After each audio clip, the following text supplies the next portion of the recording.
Apparently a group of people, we don't know their age or who they were, came by at some point during the evening and destroyed one of our picnic tables that we had just restored under our pavilion area. They broke the benches off completely, which took some force, and then carved a swastika on the top of one of the picnic tables. One of the teams that practices on our softball field, one of the parents of a little girl, they sit over under the pavilion while their girls practice, and she saw it, and so she took a picture and posted it on Facebook in the Deer Creek parents closed group, saying, you know, this happened at my kids' softball field at that church. Is there anyone in the neighborhood that can help out to maybe fix these tables and help this church? It's a great place. And so then of course it went on Facebook and somebody called me and I said, oh, okay, because it had been less than like 4 hours, I guess, since that had happened. I think anytime a symbol of hate is used, it's unsettling.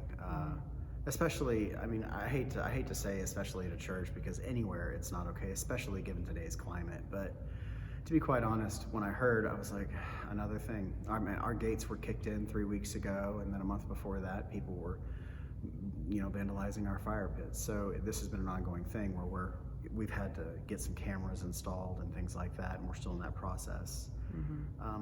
But the responses from people on Facebook to this woman were overwhelming. It turned a story of hate into a story of grace, because everyone was like, what can we do to help?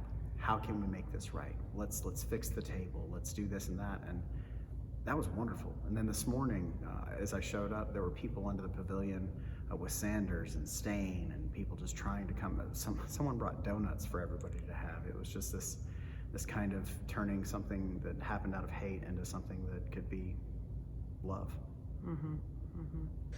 So the coach of the softball team is a member at the church, and she's the only one.